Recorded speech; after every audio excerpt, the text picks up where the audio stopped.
d'espoir, qui ouvre une perspective pour les Français. Mais je n'ai pas vu d'espoir et je n'ai pas vu de perspective pour les Français. J'ai vu des propositions qui sont datées, des vieilles propositions. Dans le fond, contrairement à ce que disent certains hommes de gauche, vous n'êtes pas le diable, Madame Le Pen, vous êtes le passé. Et vous avez parfois des accents à vous entendre, qui sont des accents d'Arlette Laguillet des années 70, où on répète toujours les mêmes choses. Alors vous ne dites pas travailleur, vous dites patriote, mais c'est à peu près le même langage. Or moi, ce qui m'intéresse, c'est l'avenir de la France et des Français. Et je pense que pour s'occuper bien de l'avenir de la France et des Français, il faut d'abord refonder le lien entre les Françaises et les Français et leurs élus, qui est un lien profondément dégradé. Vous savez que j'ai fait un certain nombre de propositions là-dessus, l'interdiction du cumul des mandats, la limitation à 3 du nombre de mandats successifs, la réduction du nombre de députés de 577 à 400, puis une dernière proposition à laquelle je tiens beaucoup, qui est d'obliger tous les fonctionnaires à démissionner de la fonction publique quand ils rentrent à l'Assemblée nationale ou au Sénat. J'ai d'ailleurs moi-même, comme vous le savez, démissionné de la fonction publique. Et cette clarté démocratique, elle me paraît indispensable pour qu'on retrouve confiance dans les élus. De ce point de vue-là, j'ai été surpris par votre déclaration, on vient d'en parler, je voudrais revenir dessus.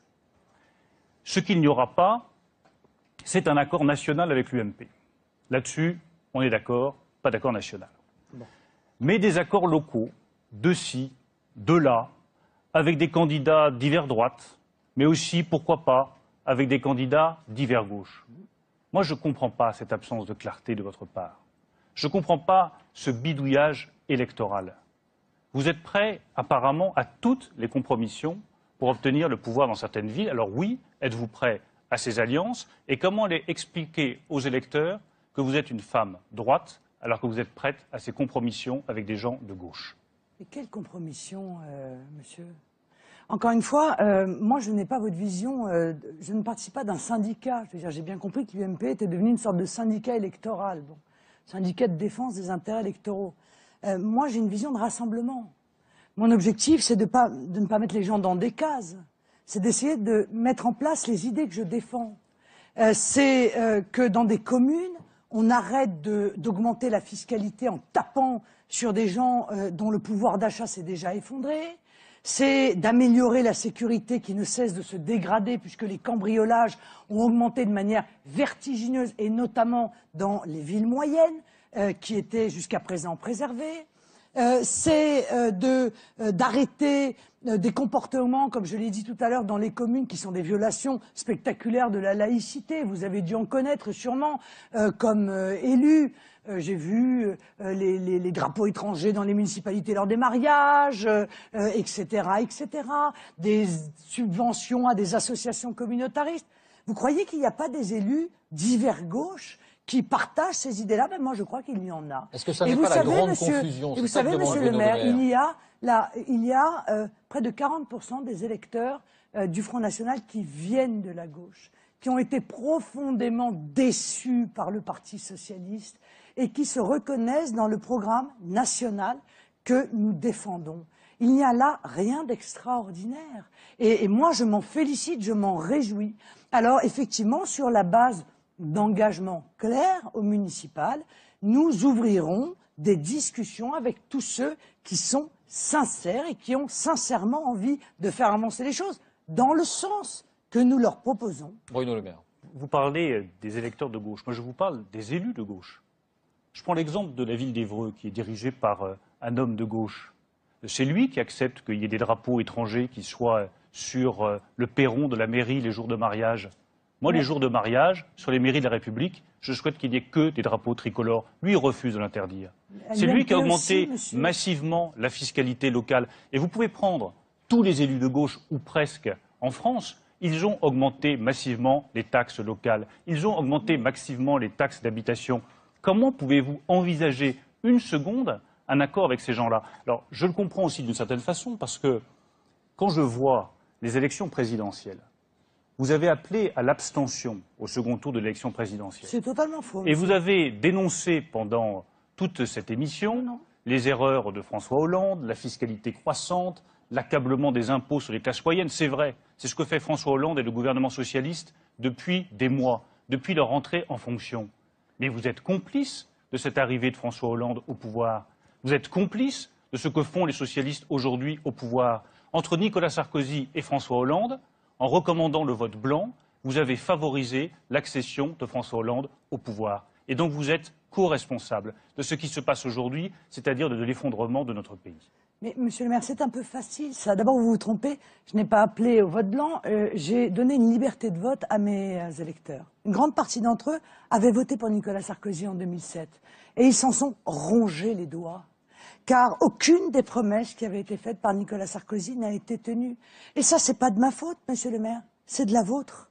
C'est vous qui avez été au pouvoir pendant 10 ans. Et vous préférez, madame, la politique socialiste, l'augmentation massive des impôts aujourd'hui. Monsieur, pour moi, c'est pareil. Pour vous, c'est la même chose. Je vais dans des villes socialistes, je vois les impôts monter, je vois les drapeaux étrangers dans les mariages. Je vais dans des villes UMP, je vois les mêmes impôts monter et les mêmes drapeaux étrangers dans les mariages, et la même insécurité et le même laxisme. J'ai vu la même chose. J'ai vu les mêmes chiffres de l'immigration entre Nicolas Sarkozy et François Hollande. J'ai vu le même laxisme en matière judiciaire. J'ai vu la même chose, et les Français ont vu la même chose. Cela me convainc, Madame Le Pen, que vous êtes dans la confusion la plus totale. Oui. C'est la même chose, et en même temps, vous vous montrez prête à des alliances avec des gens de gauche. Donc on est dans la confusion la plus totale. Monsieur, des gens vous êtes qui dans sont sincères. l'opportunisme électoral. Bruno Le Maire, pardonnez-moi, question pour que ça soit bien clair avec Bruno Le Maire. Si on vous entend bien, vous dites, Marine Le Pen, vous êtes non pas dans notre camp, mais vous êtes dans la droite. N'allez pas vous égarer avec des alliances à gauche. Je ne dis pas ça du tout, je dis que moi je sais où j'habite, c'est tout. Et que Mme Le Pen, elle ne sait pas où elle habite. Si. Mme Le Pen me traite de sectaire tout simplement parce que je sais où j'habite. Moi j'habite au-dessus, monsieur. Quelles sont mes convictions, quelles sont mes valeurs. Et donc je ne vais pas tendre la main, un coup à droite, un coup à gauche, pour récupérer une municipalité ici ou là. J'essaye de défendre une vision de l'avenir de la France qui rassemble un maximum de Français et qui nous permet de sortir de la crise dans laquelle on est. C'est pour ça que je souhaiterais aussi qu'on parle un peu de questions d'économie et de production. Peut-être une réponse, si vous voulez, Marine Le Pen, et puis on aborde cet autre sujet. Monsieur le maire, nous savons pertinemment où nous habitons. Et d'ailleurs, il y a beaucoup de gens qui veulent venir habiter chez nous maintenant, et notamment sur le plan des idées. Parce que je vois qu'on a quand même réussi à convaincre toute une série de gens des positions qui sont les nôtres. Au moins des constats, dont vous, monsieur le maire.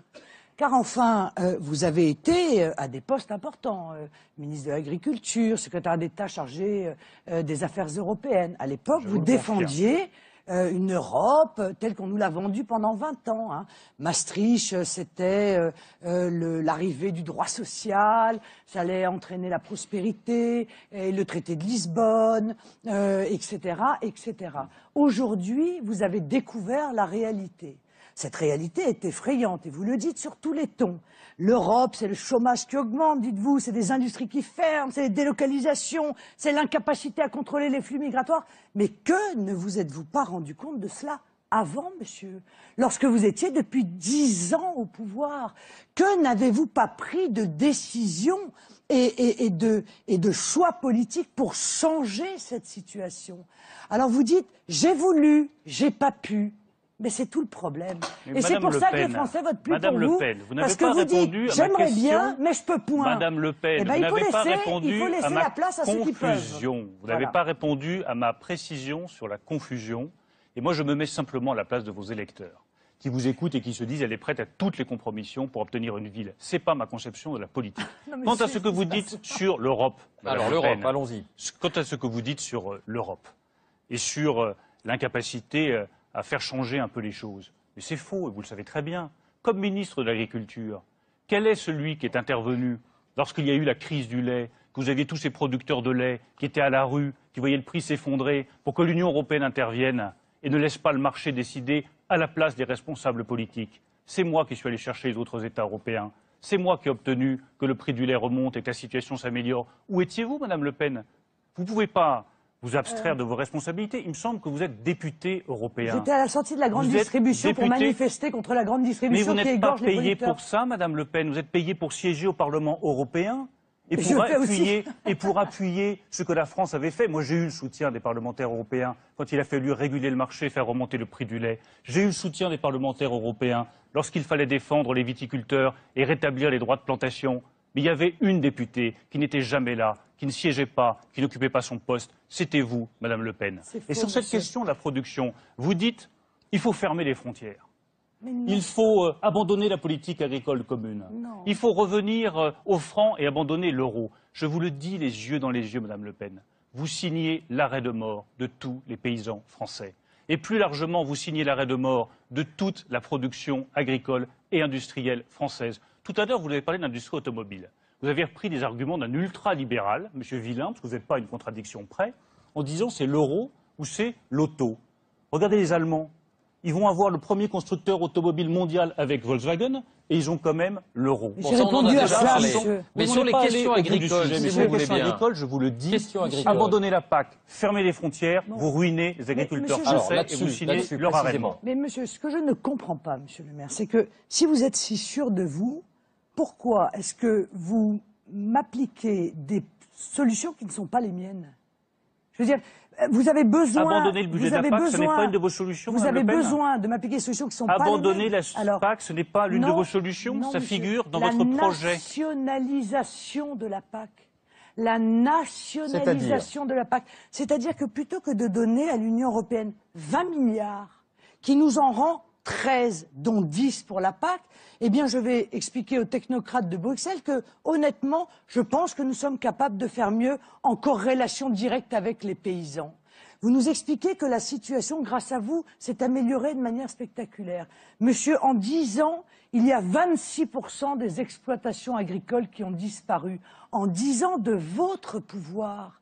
Par conséquent, aujourd'hui, le suicide des paysans est un des plus importants des catégories socio-professionnelles.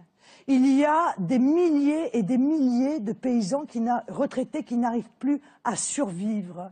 Il y en a des milliers qui vont demain voir leur exploitation valoir 0 parce qu'il n'y a plus personne pour les racheter. Qu'est-ce que vous leur proposez, Madame Le Pen? Vous leur proposez... Monsieur. Mais Madame Le Pen, je les connais, les paysans. Je peux terminer? Je les connais, les paysans, et j'aime les paysans, et j'irai les voir la semaine prochaine au Salon de l'Agriculture. Alors, ce que vous proposez, Marine Le Pen, c'est leur mettre la corde au cou, Madame Le Pen. C'est exactement cela. Ce que vous proposez, je vous laisse vous avez, Monsieur le maire, participé à la politique de libre-échange. Vous avez voté l'ouverture des accords de libre-échange sur un certain nombre de secteurs maraîchers avec le Maroc. Donc vous savez pertinemment que c'est une concurrence déloyale, puisque les paysans, encore une fois, les salariés agricoles marocains sont payés 5 € par jour. Bon, donc nos producteurs ne pourront pas faire face à cela, à cette concurrence, et vous le savez, vous l'avez pourtant signé. Vous avez signé l'accord de libre-échange avec les États-Unis, qui va être la fin de notre agriculture. Le problème, Madame Le Pen, vous avez ouvert le 25 février, laissez-moi terminer. Non, elle termine, puis vous répondez. Le 25 février va être ouvert un accord de libre-échange avec les États-Unis qui vont inonder notre marché de porc sur pied et de bœuf lavé à l'acide lactique. Au passage, bon, les consommateurs sont contents parce qu'ils ne seront pas au courant, pas plus d'ailleurs que pour le reste des fraudes qu'ont permis la mondialisation sauvage. Et ça va être la mort de nos paysans. Alors, il vous répond, Bruno Le Maire. Ceux qui nous entendent et ceux qui nous écoutent le savent pertinemment. Alors oui, je pense que c'est cette politique-là qui est folle, qui est destructrice, Monsieur le maire, et je pense que tant qu'on ne mettra pas un protectionnisme intelligent à nos frontières pour protéger nos secteurs économiques et notamment nos secteurs agricoles de la concurrence internationale déloyale, eh bien, on ira de carré. Il vous répond, est-ce qu'avec des frontières fermées, est-ce que sans la politique agricole commune, le sort des agriculteurs serait amélioré? Moi, je veux bien répondre. Mais je voudrais juste qu'on dise la vérité aux gens. Qu'on arrête, comme vous le faites depuis le début de cette émission, de faire des approximations. On voit que vous n'avez jamais exercé le pouvoir. Vous verrez que le pouvoir, c'est précis, c'est rigoureux. Et qu'il faut dire des choses exactes, des choses précises. Oui, c'est comme ça que ça se joue, le pouvoir, Madame Le Pen. Vous apprendrez par exemple qu'un accord il est signé ou il n'est pas signé. Que l'accord entre l'Union européenne et les États-Unis, il n'est même pas engagé et il n'est pas signé. Que l'accord entre l'Union européenne, lavé à l'acide lactique, celui entre l'Union européenne et les États-Unis n'est pas encore en cours de négociation, Madame Le Pen, et vous le savez aussi bien que moi. C'est une proposition de M. Obama, elle n'a même pas été engagée. Qui s'est opposé à la signature de l'accord entre l'Union européenne et le Mercosur? C'est moi. Qui s'est opposé à la réintroduction des farines animales dans ce pays? C'est moi. qui a empêché un certain nombre de dérives. Oui, ça a marché. Tant que j'étais ministre de l'Agriculture, Madame Le Pen. On vient de nous les imposer, là. Oui, je ne suis plus ministre de l'Agriculture, Madame Le Pen. C'est à cause de ça. Soyez précise, soyez rigoureuse. C'est à cause de ça. C'est le gouvernement socialiste qui a autorisé ces farines animales auxquelles je me suis sur le fond et le sort de nos agriculteurs. Ensuite, sur le sort de nos agriculteurs. Donc, ces accords ne sont pas ouverts et je me suis toujours opposé à ces accords de libre-échange. Mais ensuite, vous voulez fermer les frontières. Dans le fond, les seuls pays qui ont les frontières fermées aujourd'hui, c'est le Venezuela de Chavez, c'est la Corée du Nord et c'est Cuba. Vous voulez que la France ressemble à peu près à ça. Mais ils vont crever, nos agriculteurs. Qu'est-ce qui fait vivre nos agriculteurs, madame? Qu'est-ce qui fait vivre les viticulteurs de Bourgogne ou du Bordelais? C'est qu'ils exportent vers la Chine. Qu'est-ce qui a fait remonter les prix de la viande bovine depuis 2 ans? Ils ont remonté les prix. Pourquoi? Parce que nous avons permis à nos agriculteurs d'exporter au-delà de nos frontières. Vous avez une vision de la France totalement étriquée, repliée, refermée. Moi, je crois dans la France, dans la capacité des Français à réussir dans la mondialisation. Je crois dans la capacité de la France et des Français, avec leur génie propre, avec leur savoir-faire, dans le domaine agricole comme dans le domaine industriel, à réussir aussi bien que les Allemands ou les autres. Vous, Madame Le Pen, vous ne croyez plus dans les Français. Vous avez baissé les bras. Vous êtes une défaitiste.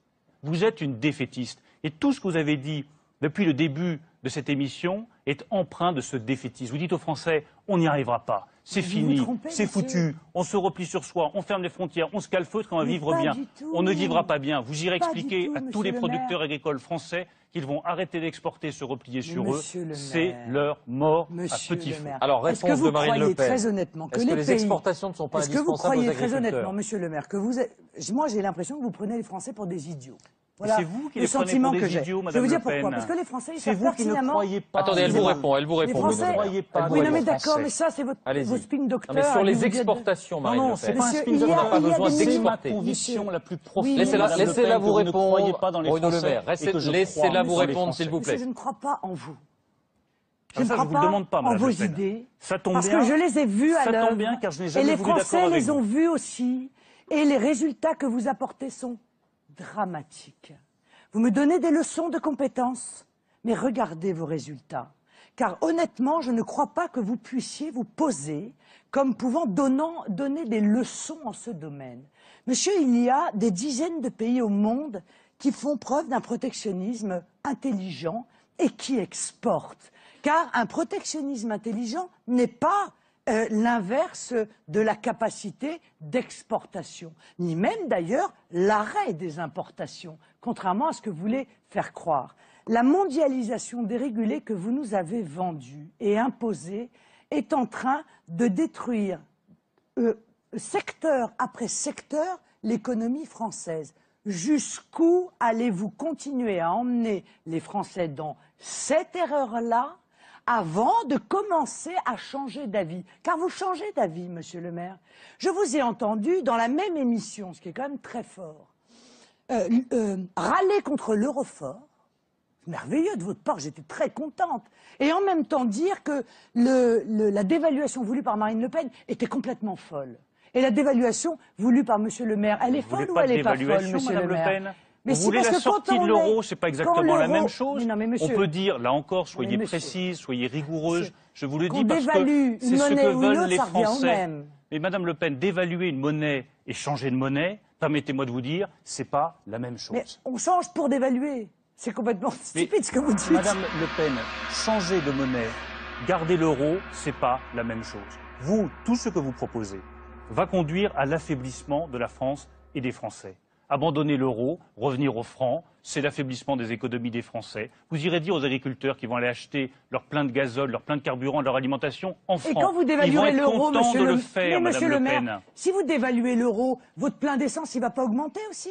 Mais je ne vous parle pas de dévaluation de l'euro, je vous dis que l'euro doit si l'euro est trop fort, monsieur, il faut bien le dévaluer. Plus faible. Mais monsieur, si l'euro est plus faible, il faut bien le dévaluer ou le déprécier, soyez logique. Mais de le déprécier ou le dévaluer, eh bien, Madame donc Le Pen... il sera moins fort. Et donc vos importations d'essence seront augmentées. Et comment allez-vous faire, Madame Le Pen, il y a une différence entre revenir à un juste niveau de l'euro et revenir tout seul à un franc pendant que tous les autres pays européens auront gardé leur euro fort et auront gardé leur capacité à acheter. Mais ça fait, Madame Le Pen, des années que vous nous expliquez que l'euro va tomber. Il n'est pas tombé.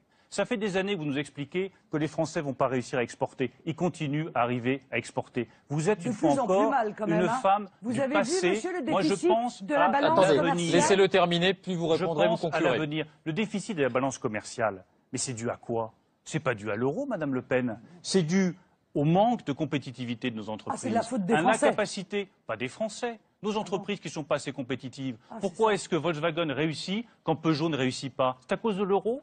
Ou c'est à cause de la qualité? Vous êtes très germanophile, monsieur le maire. Hein. Vous avez cette fascination des élites françaises pour l'Allemagne. En toutes circonstances, c'est drôle, ça. Mais vous n'aimez pas l'Allemagne, Madame Le Pen? Moi, j'aime la France, monsieur. Vous n'aimez pas l'Allemagne? J'aime la France. Mais moi aussi, j'aime la France. Je vous l'ai dit, je l'aime profondément. Ah bon, pourtant, vous ne cessez de la déprécier. Le modèle allemand est présenté comme Je vois bien, Madame Le Pen, depuis le sublime. début de ce débat, que nous n'aimons pas la même France. C'est exactement. Moi, j'aime la France française. C'est exactement pas la France ce que allemande, je veux vous dire. Oui. Nous n'aimons pas la même France. C'est vrai. La France que j'aime, Madame Le Pen, c'est une France qui a confiance en elle. C'est une France qui fait confiance à ses jeunes. C'est une France qui se dit qu'elle a encore du ressort en elle, qu'elle a du génie, que si nous prenons les bonnes décisions, elle va réussir. La France que j'aime, Madame Le Pen, est une France qui est rassemblée et qui ne prend pas, comme vous le faites depuis le début de cette émission, comme bouc émissaire, comme stigmatisation, l'immigration, celui qui n'est pas de chez nous, celui qui vient d'ailleurs. Moi, la France que j'aime, c'est une France qui est diverse dans ses territoires, diverse dans ses paysages, et qui est capable de trouver suffisamment de ressources en elle-même pour réussir dans le monde tel qu'il est. Ce n'est pas une France qui met des barrières, pas une France qui met des frontières, pas une France qui met des barbelés. Mais oui, mais c'est la France dans laquelle je crois, Madame Le Pen. Vous faites de l'ironie et du cynisme, car vous êtes une pure cynique. Non. Vous avez fait élire M. Hollande, vous êtes cynique. Vous êtes prêt à des accords avec la gauche au municipal, vous êtes une pure cynique. Vos électeurs ne s'y tromperont pas. Ils ont compris votre cynisme et ils ont vu votre vrai visage. Votre visage est celui d'une opportuniste qui se moque de la France et des Français. Alors vous concluez, Marine Le Pen, et ce sera la fin de ce débat. Oui, mais c'était très beau, hein. C'était beau comme l'antique. Madame Le Pen. Beau comme l'antique. Je vous remercie, l'antique, c'est important. Allez, concluez. J'entends ces mots depuis très longtemps, hein, les mêmes, d'ailleurs dans le même sens, honnêtement, quel que soit l'adversaire que j'ai de l'autre côté de la table. Ce sont toujours des grandes envolées, je crois en la France, etc. Vous croyez en la France, mais vous lui retirez tout ce qui fait sa force vitale. Vous croyez en la France, mais vous ne croyez pas dans le peuple français, puisque vous lui retirez la liberté de décider de son avenir en transmettant des pans entiers de notre souveraineté, c'est-à-dire de son pouvoir de décision à l'Union européenne. Vous croyez en la France, mais vous ne croyez pas dans le peuple français, puisque vous lui retirez la possibilité de choisir ses dirigeants en mettant en place des modes de scrutin qui ont fait élire un coup vous, un coup les socialistes, un coup vous, un coup les socialistes, et qui fait qu'aujourd'hui, il devrait y avoir, si la proportionnelle avait existé lors des élections législatives, 82 députés du Front National. Et il y en a deux grâce au mode de scrutin. Grâce au mode de scrutin que vous voulez. Vous aimez la France, mais vous voulez la mettre, encore une fois, lui appliquer le modèle, les remèdes ultralibéraux de l'Allemagne, notamment, que vous appréciez tant, que j'apprécie aussi, monsieur Villain, ultralibéral comme modèle, Madame Le Pen. Et qui, aujourd'hui, est en train d'effectuer une déflation salariale, d'ailleurs depuis l'époque Schröder, massif, qui fait que 22%, encore une fois, des Allemands vivent avec l'équivalent de 400 ou 500 euros par mois. C'est ce modèle-là.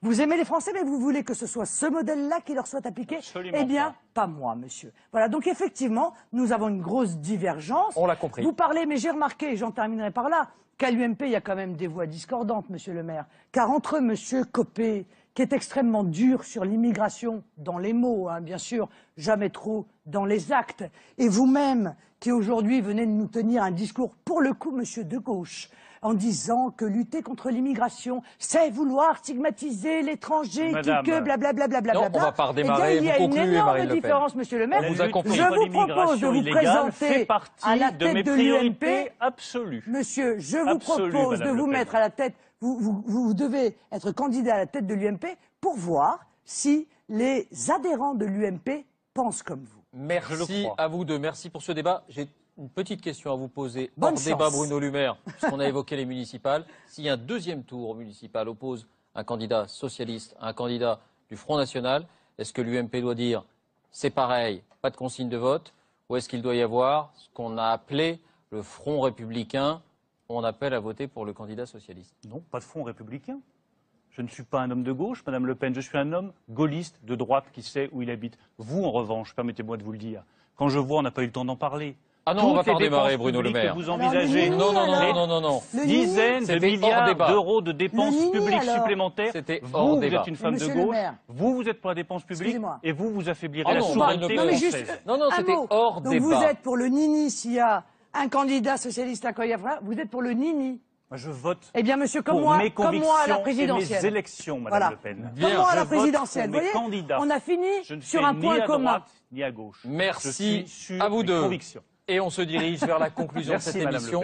Merci Bruno Le Maire d'être venu débattre. Notre conclusion et notre droit de suite. Merci à vous.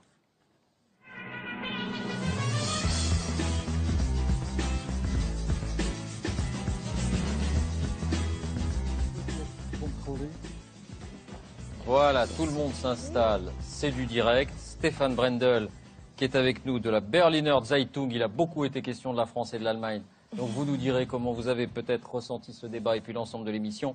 Idem pour vous, Nicolas Demorand, directeur de Libération. Mais c'est avec vous, Hélène, qu'on va commencer. Est-ce qu'il y a, et je vais poser la question à chacun d'entre vous, un point qui n'a pas satisfait votre curiosité, où vous avez trouvé que les réponses n'étaient pas très franches ou qu'elles n'étaient pas données? Hélène, vous commencez. Bonsoir Marine Le Pen. Bonsoir. Je voudrais revenir sur les municipales. Vous les avez évoquées un petit peu avec Xavier Wittenberg et avec Monsieur le maire. Vous avez parlé notamment des alliances. On n'a pas forcément très bien compris. On a surtout très hâte de savoir qui sont les élus UMP et de gauche, mais vous nous en direz pas plus ce soir. Qui sont proches de signer un accord avec vous, qui sont proches pour le second tour en tout cas. Non, madame, je ne vous répondrai pas ce soir. Voilà, donc je ne vais pas vous poser la question. Donc, on va commencer par vos propres candidats. Sur quel programme, c'est dans 16 mois les municipales, mais sur quel programme allez-vous partir? Parce que la préférence nationale au niveau local, ça ne veut rien dire, j'imagine. Madame, nous sommes en train d'y travailler. C'est d'ailleurs sur ce programme-là que nous allons proposer éventuellement d'ailleurs, des accords dans un certain nombre de municipalités. Car que les choses soient claires, notre principe à nous, c'est de nous présenter, nous, quand même. C'est d'avoir des candidats dans le plus grand nombre de municipalités possible. Le but, après, j'imagine, vous l'avez dit plusieurs fois, c'est d'exercer le pouvoir. Oui, donc, madame, au niveau local aussi. J'en ai déjà parlé, madame. Qu'est-ce que ça change un maire, par exemple, J'ai parlé de... Eh bien, nous allons pouvoir vous le montrer.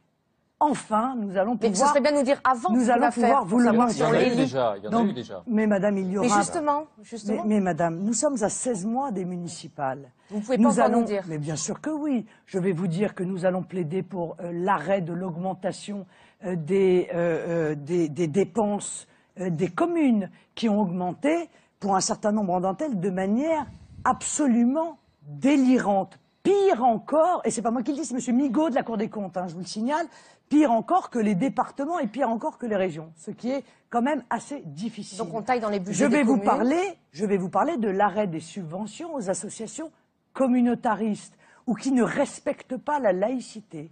Je vais vous parler de la sécurité et notamment de la réflexion sur la police municipale.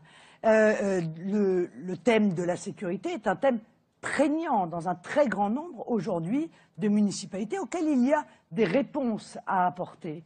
Je vais vous parler de la bonne gestion des finances communales. Bon, ça, on est d'accord sur la bonne gestion. Justement, la bonne gestion. Oui, il y a déjà eu des mairies Front National. Ça faisait longtemps. Ah ben oui, c'était en 95, 97, c'est vrai que ça faisait longtemps. C'est vrai, ça fait longtemps. Ça s'est Vous toujours souhaitez mal qu'on terminé. oublie cette histoire? Ça s'est toujours mal terminé. Non, pour monsieur Bompard, ça s'est pas trop mal terminé, je crois. Oui, il est plus Front National, c'est...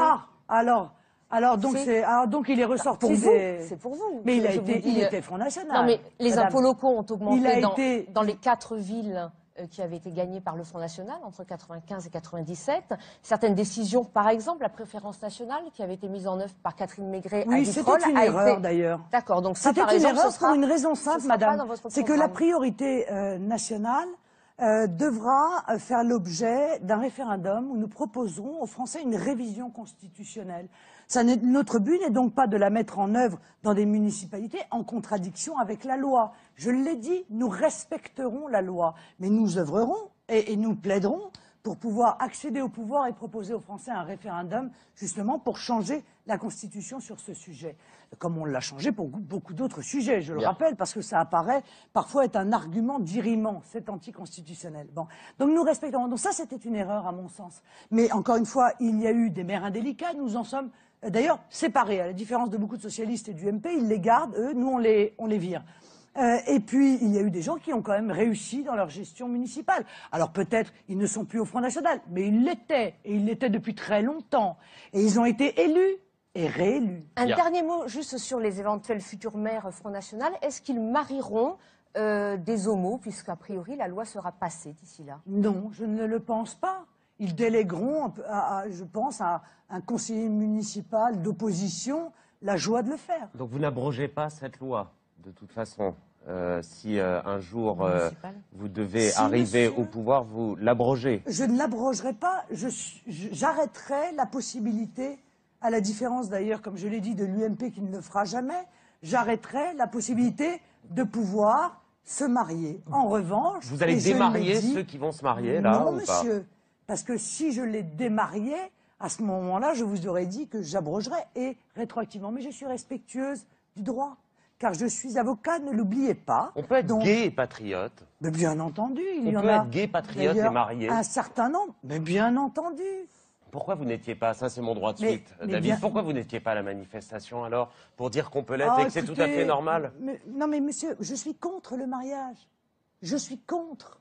Donc vous me dites, est-ce qu'il y a des gens qui demain peuvent être mariés, ils vont profiter de la loi, mais ils sont Front National, ils vont pas être virés du front parce qu'ils se seront mariés. Mais je suis contre. Donc le position n'est toujours pas très claire sur le sujet, voire totalement contradictoire en fait. Mais je comprends pas. Où vous voyez une contradiction? Dans le fait que vous êtes visiblement, ça ne vous choque pas sur le fond, sur la forme, ça ne vous choque pas. Vous, puisque vous ne comptez pas abroger, démarier, vous dites on peut être patriote, on peut être... Non mais moi je suis pas de gauche. Et au Front National, et marié, c'est formidable. Monsieur Demorand, moi je suis pas de gauche. Moi quand quelqu'un peut sur un sujet être en désaccord avec moi, je le brûle pas en place de grève. Je suis pas de gauche. Vous avez vu ça? Vous voyez? Bon, parce que vous avez une vision très caricaturale.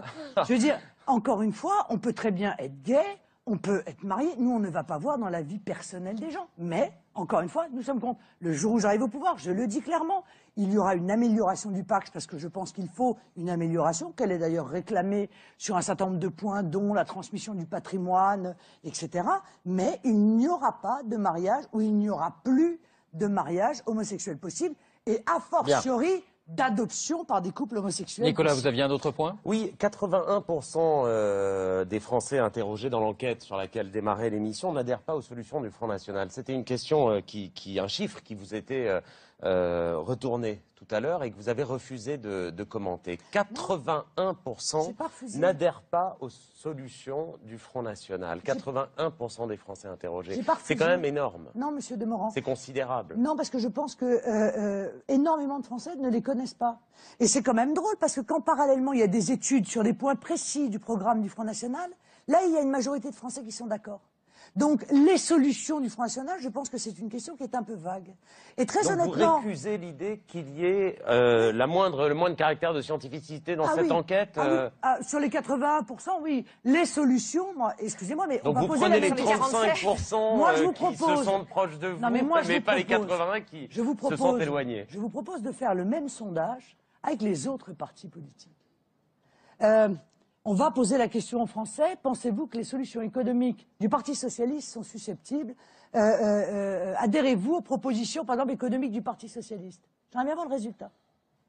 Non, mais j'aimerais voir. Je serais étonné de voir le résultat. Je pense que, objectivement, ce serait assez inquiétant pour le Parti socialiste. De la même manière pour l'UMP. Donc je pense que cette question était un peu vague, peut-être volontairement, et qu'il eût été bon, peut-être, de prendre 10 questions qui fondent le programme du Front National, pour savoir si les gens étaient d'accord ou pas d'accord. Moi, je vois qu'encore une fois, comme je l'ai dit tout à l'heure, sur le protectionnisme national, ils sont d'accord. Sur le fait qu'il y a trop d'immigration et que donc il faut l'arrêter ou la réguler drastiquement, ils sont d'accord.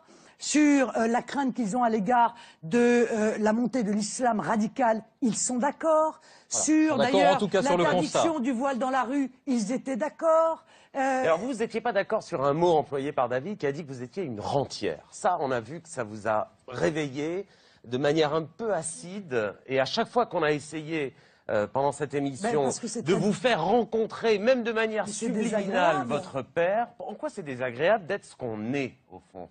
à savoir une rentière, à qui on a transmis les clés d'un parti bon, voilà, c'est une dynastie politique française, comme on l'avait pas vu depuis quelque temps. Non, mais écoutez... Bon, il faut accepter ce qu'on est, Marine Le Pen, c'est pas grave. Mais dites ça, monsieur Rothschild, le patron de votre journal, cher et monsieur. Alors, mais pas à moi, il s'appelle, si et moi je m'appelle Demorand, moi, Marine monsieur, Le Pen, je m'appelle m'appelle pas Rothschild, si vous voulez. Monsieur, vous vous appelez Le Pen, oui, comme votre père, comme votre papa, comme votre papa.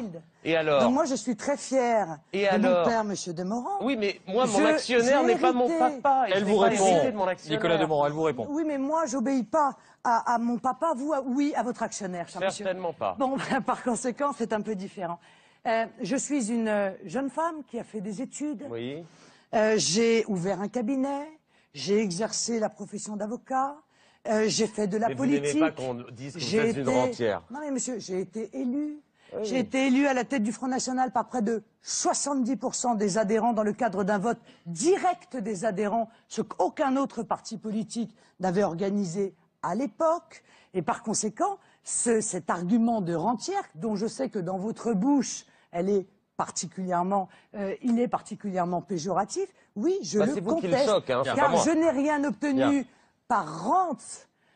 Et le nom par que je héritage, porte m'a très honnêtement plus apporté un certain nombre de difficultés, monsieur Demorand, que vous n'ignorez pas, plutôt que des avantages. Entendu. Stéphane Brendel, votre droit de suite. Et puis après, chacun d'entre vous livrera sa conclusion sur l'émission. Je ne sais pas si ce serait aussi intéressant ou palpitant que les histoires de famille du... C'est ça.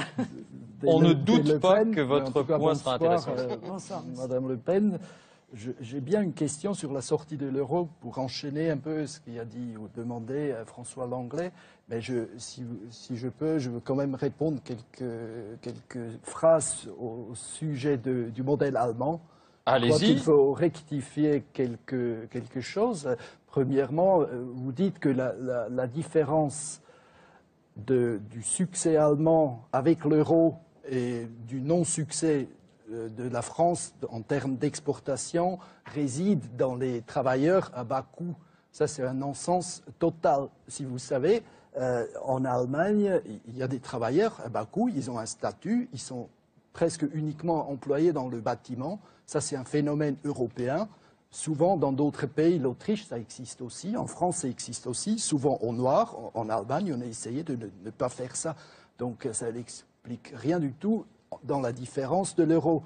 Deuxièmement, si vous parlez de l'Allemagne ultra-libérale, ça fait sourire les Allemands et peut-être aussi les Français, les spectateurs qui sont un peu moins idéologiques que vous.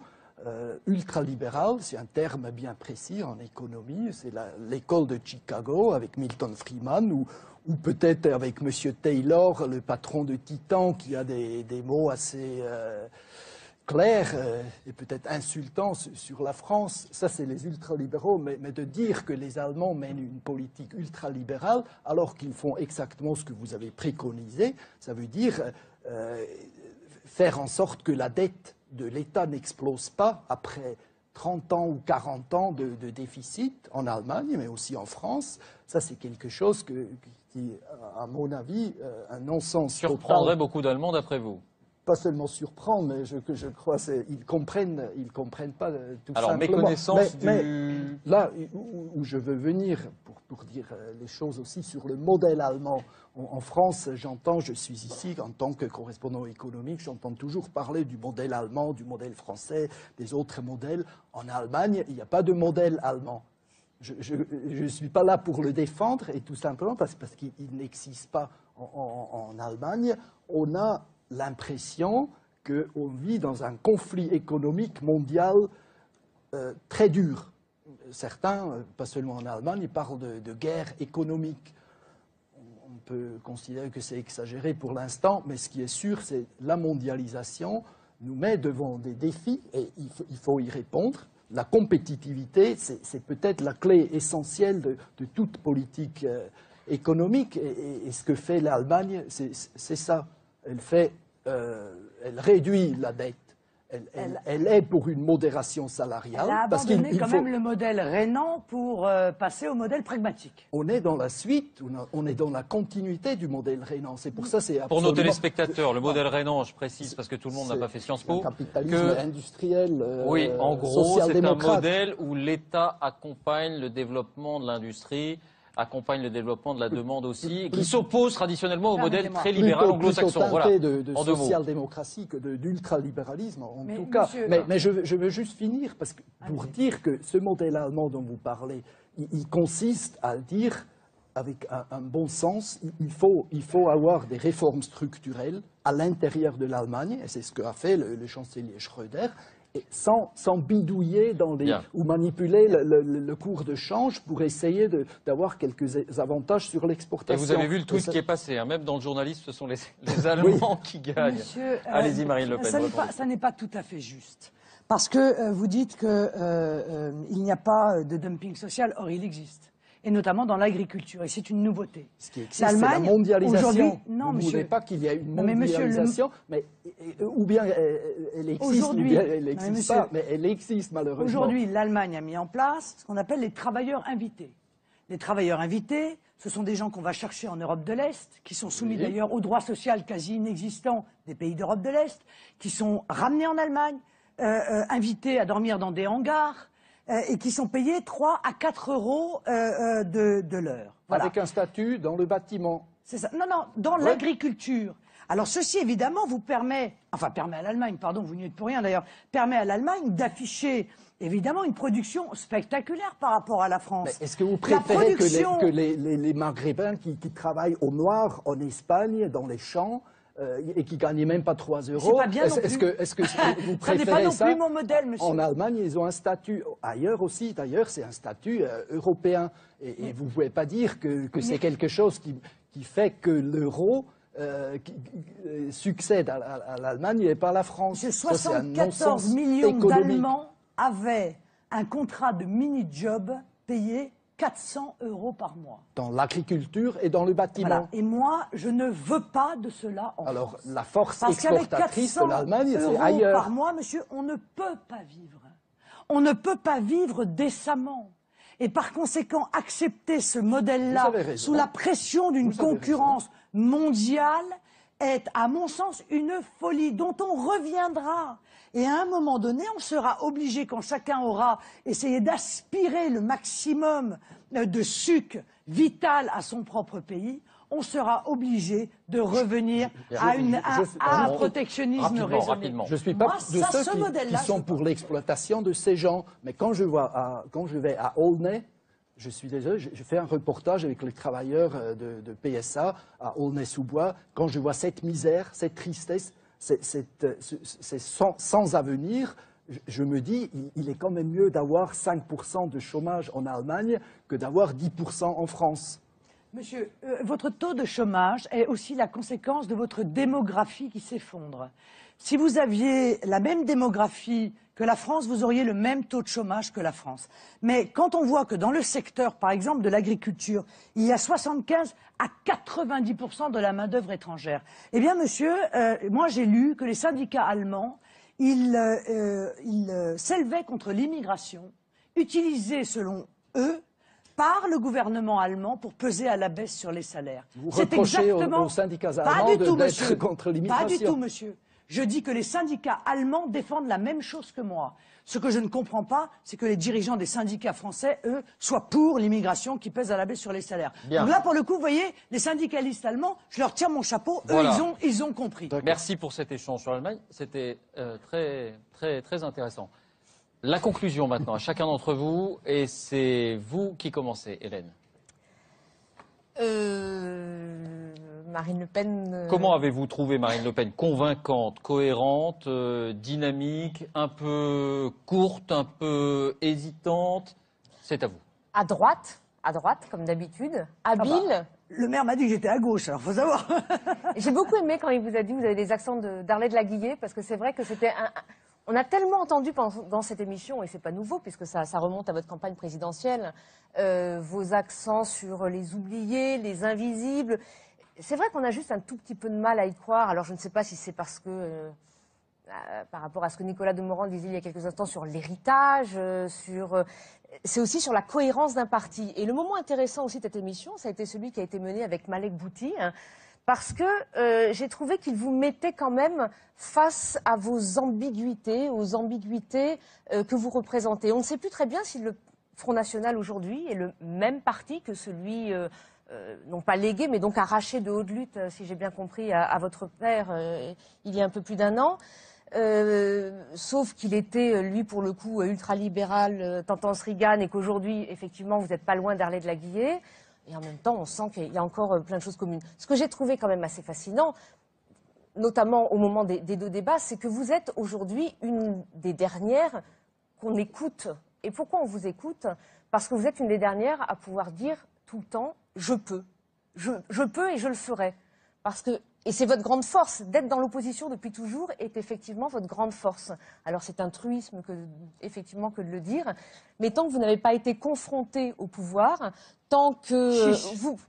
Mais à vous de le faire. Et moi je trouve qu'effectivement au moment des municipales, certes c'est un pouvoir local, pour l'instant, on nous vous entend dire que je veux des candidats partout, je veux des élus partout, maillage territorial, ça va me servir en gros à moi pour la présidentielle. Moi, ce que je trouve intéressant dans les municipales, c'est qu'il y aura effectivement des élus Front National, il y aura peut-être même des maires Front National, et qu'ils seront à l'épreuve du pouvoir. Et pour vous, ce sera peut-être un tremplin, ça pourrait aussi être un toboggan, parce que vous avez voulu évacuer d'un revers de la main les expériences Vitrolles-Marignane, Orange-Toulon.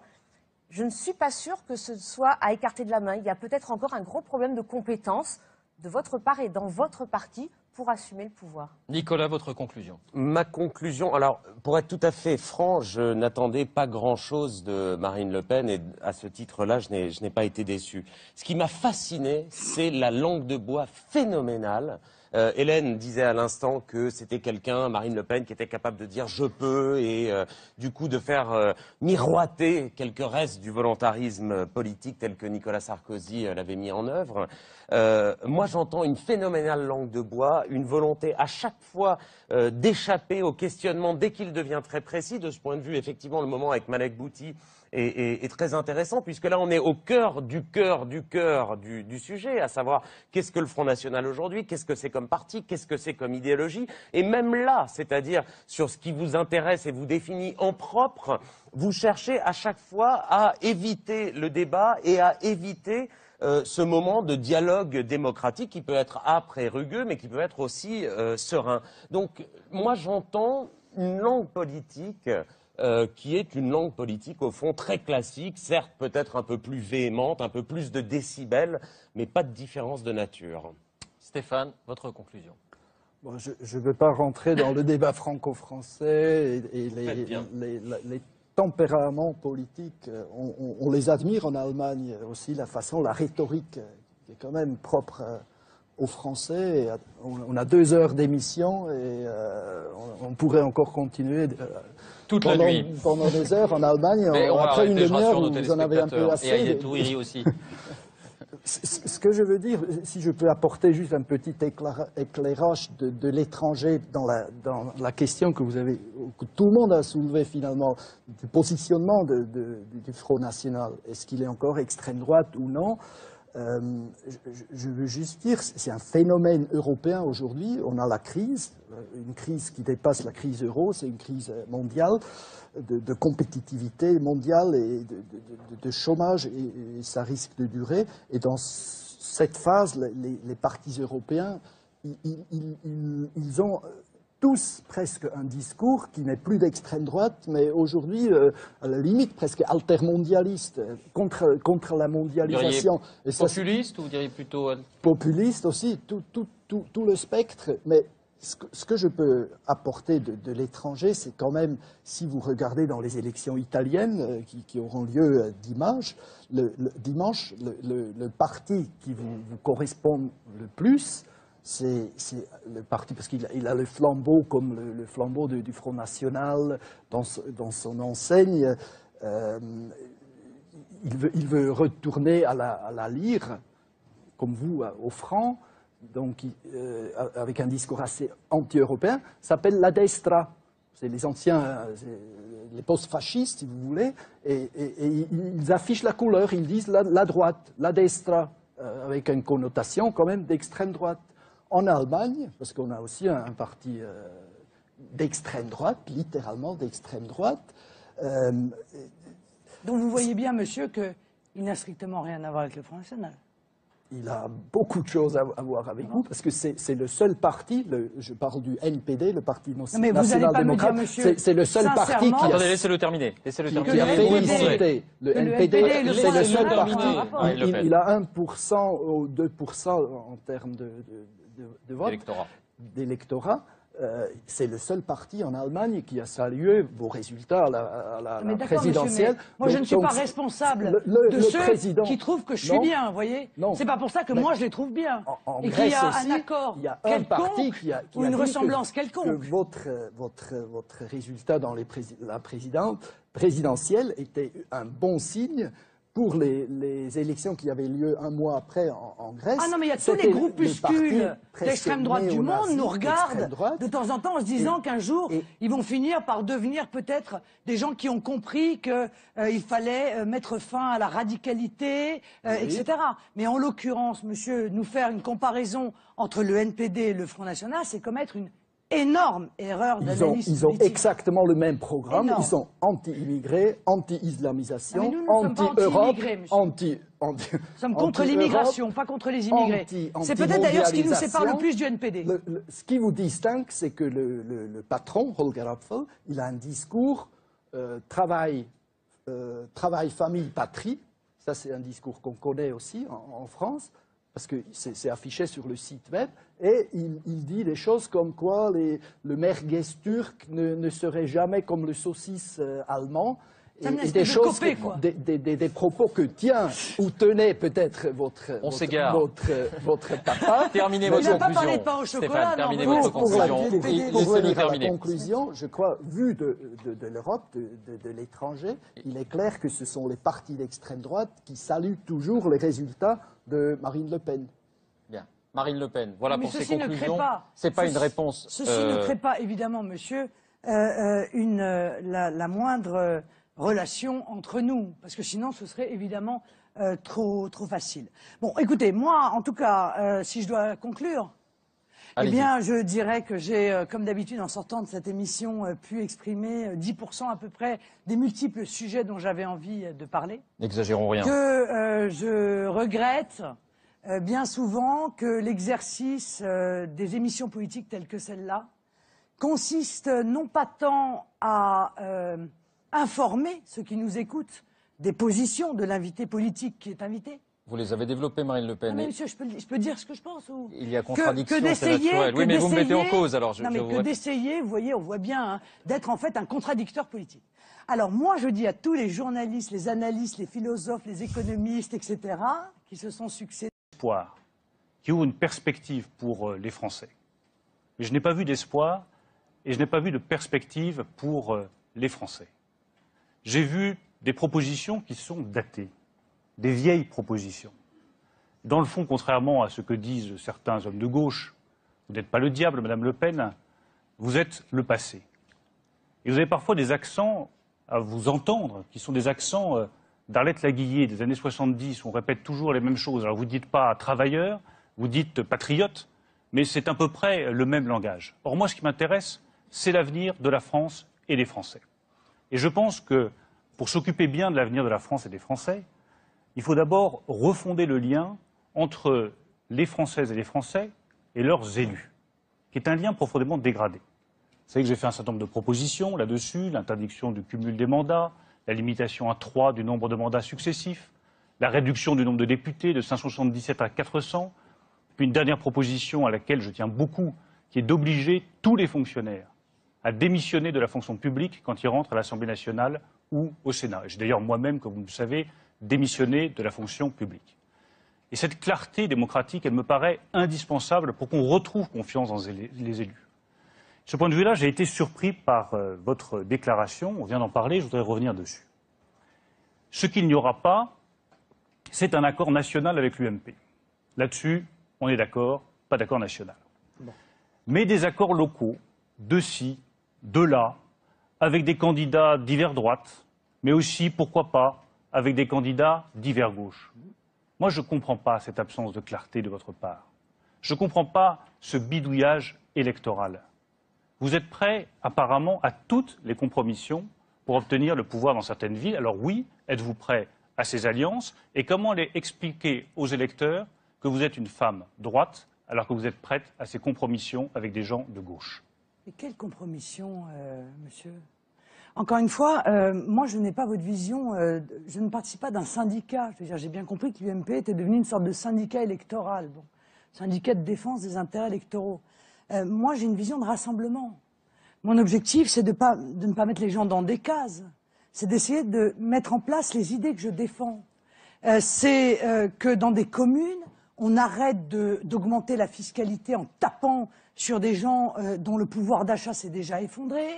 C'est d'améliorer la sécurité qui ne cesse de se dégrader puisque les cambriolages ont augmenté de manière vertigineuse et notamment dans les villes moyennes qui étaient jusqu'à présent préservées. C'est d'arrêter des comportements, comme je l'ai dit tout à l'heure, dans les communes qui sont des violations spectaculaires de la laïcité. Vous avez dû en connaître sûrement comme élu. J'ai vu les drapeaux étrangers dans les municipalités lors des mariages, etc., etc. Des subventions à des associations communautaristes. Vous croyez qu'il n'y a pas des élus divers gauche qui partagent ces idées-là? Ben moi, je crois qu'il y en a. Est-ce que ça n'est pas la grande confusion? Et vous savez, monsieur le maire, il y a près de 40% des électeurs du Front National qui viennent de la gauche, qui ont été profondément déçus par le Parti socialiste et qui se reconnaissent dans le programme national que nous défendons. Il n'y a là rien d'extraordinaire. Et moi, je m'en félicite, je m'en réjouis. Alors, effectivement, sur la base d'engagement clair au municipal, nous ouvrirons des discussions avec tous ceux qui sont sincères et qui ont sincèrement envie de faire avancer les choses dans le sens que nous leur proposons. Bruno Le Maire. Vous parlez des électeurs de gauche. Moi, je vous parle des élus de gauche. Je prends l'exemple de la ville d'Évreux, qui est dirigée par un homme de gauche.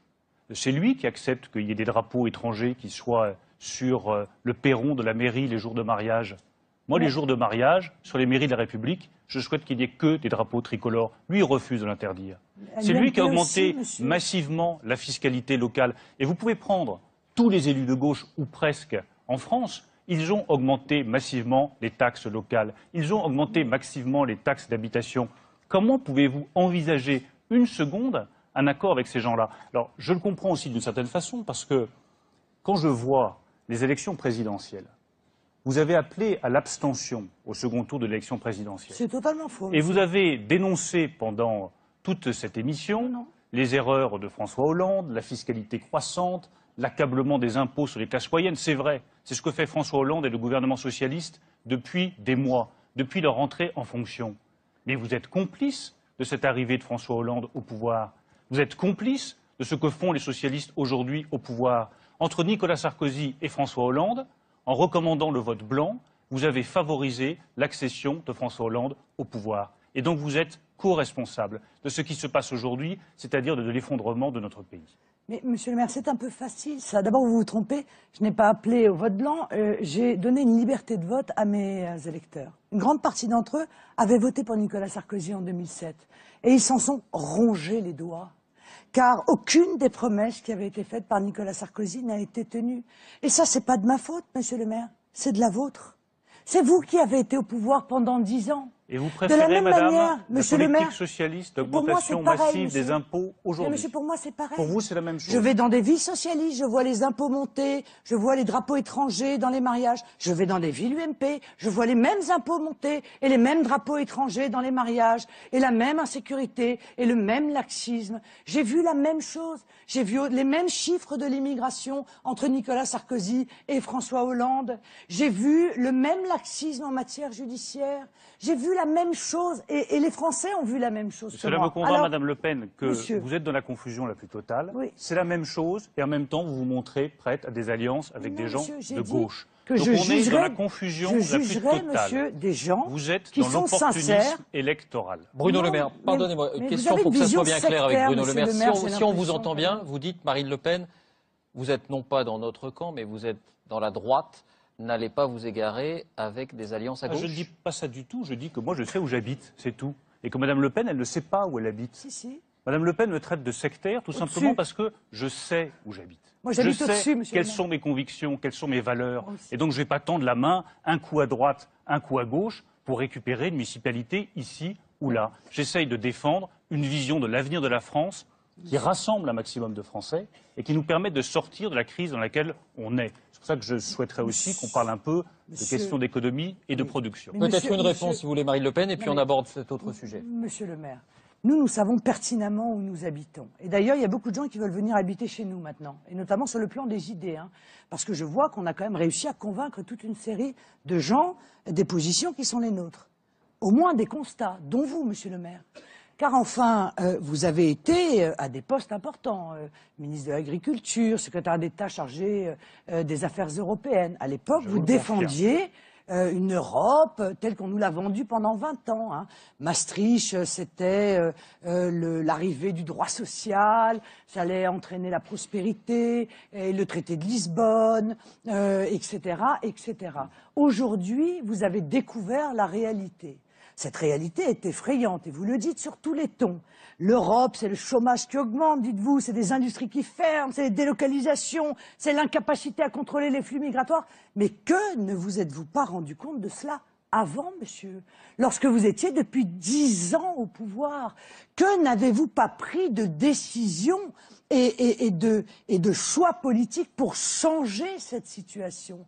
Alors vous dites, j'ai voulu, j'ai pas pu. Mais c'est tout le problème. Et c'est pour ça que les Français votent plus pour vous. Parce que vous dites, j'aimerais bien, mais je peux point. Madame Le Pen, vous n'avez pas répondu à ma confusion. Vous n'avez pas répondu à ma précision sur la confusion. Et moi, je me mets simplement à la place de vos électeurs, qui vous écoutent et qui se disent, elle est prête à toutes les compromissions pour obtenir une ville. Ce n'est pas ma conception de la politique. Quant à ce que vous dites sur l'Europe, alors l'Europe, allons-y. Quant à ce que vous dites sur l'Europe et sur l'incapacité à faire changer un peu les choses. Mais c'est faux, et vous le savez très bien. Comme ministre de l'Agriculture, quel est celui qui est intervenu lorsqu'il y a eu la crise du lait, que vous aviez tous ces producteurs de lait qui étaient à la rue, qui voyaient le prix s'effondrer, pour que l'Union européenne intervienne et ne laisse pas le marché décider à la place des responsables politiques? C'est moi qui suis allé chercher les autres États européens. C'est moi qui ai obtenu que le prix du lait remonte et que la situation s'améliore. Où étiez-vous, Madame Le Pen?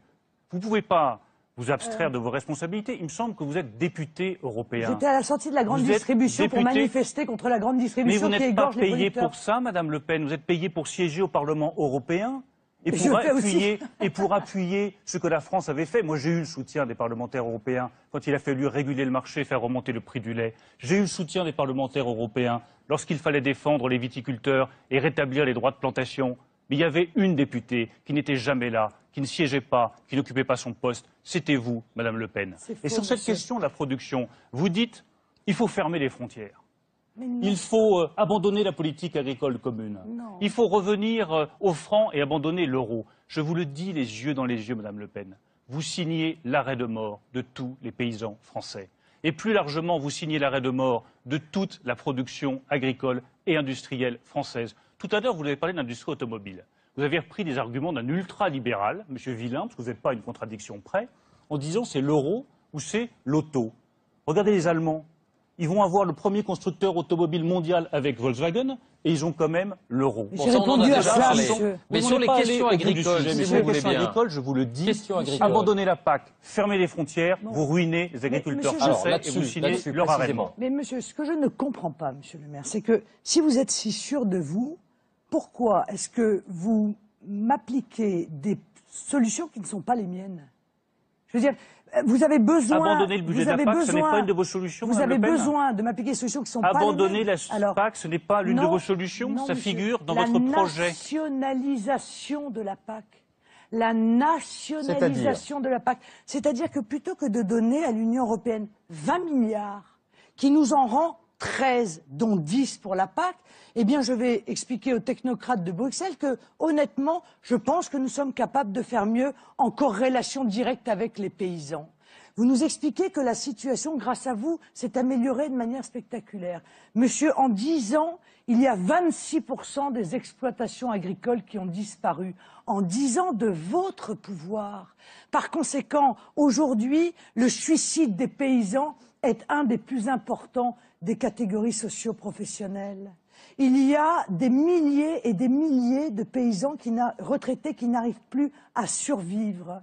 Il y en a des milliers qui vont demain voir leur exploitation valoir 0 parce qu'il n'y a plus personne pour les racheter. Qu'est-ce que vous leur proposez, Madame Le Pen? Vous leur proposez... Monsieur... Mais Madame Le Pen, je les connais, les paysans. Je peux terminer? Je les connais, les paysans, et j'aime les paysans, et j'irai les voir la semaine prochaine au Salon de l'Agriculture. Alors, ce que vous proposez, Marine Le Pen, c'est leur mettre la corde au cou, Madame Le Pen. C'est exactement cela. Ce que vous proposez, je vous laisse vous avez, Monsieur le maire, participé à la politique de libre-échange.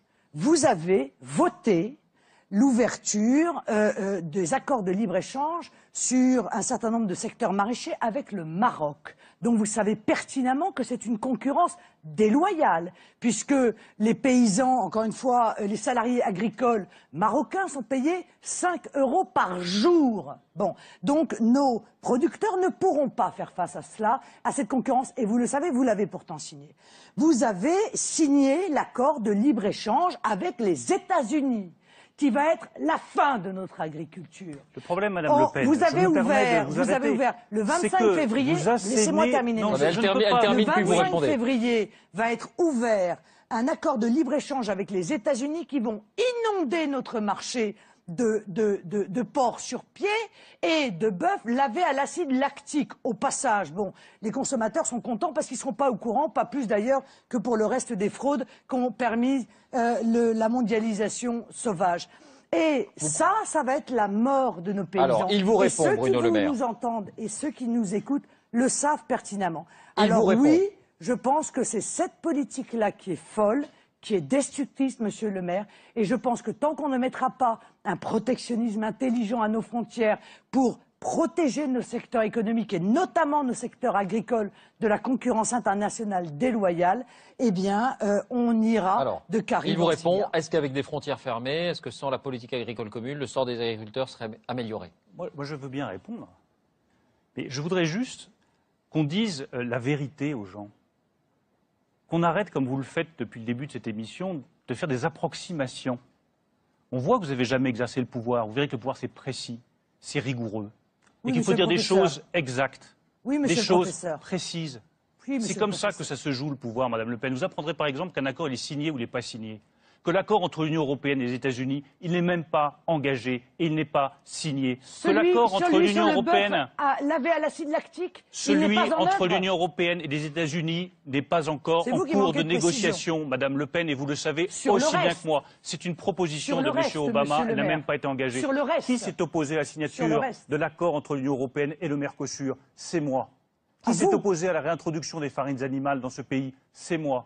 Qui a empêché un certain nombre de dérives? Oui, ça a marché. Donc j'étais ministre de l'Agriculture, Madame Le Pen. On vient de nous les imposer, là. Oui, je ne suis plus ministre de l'Agriculture, Madame Le Pen. C'est à cause de ça. Soyez précise, soyez rigoureuse. C'est à cause de ça.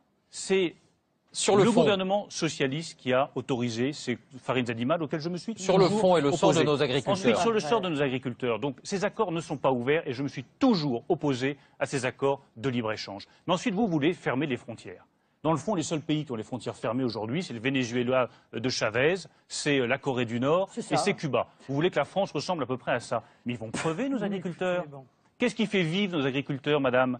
Qu'est-ce qui fait vivre les viticulteurs de Bourgogne ou du Bordelais? C'est qu'ils exportent vers la Chine. Qu'est-ce qui a fait remonter les prix de la viande bovine depuis 2 ans? Ils ont remonté les prix. Pourquoi? Parce que nous avons permis à nos agriculteurs d'exporter au-delà de nos frontières. Vous avez une vision de la France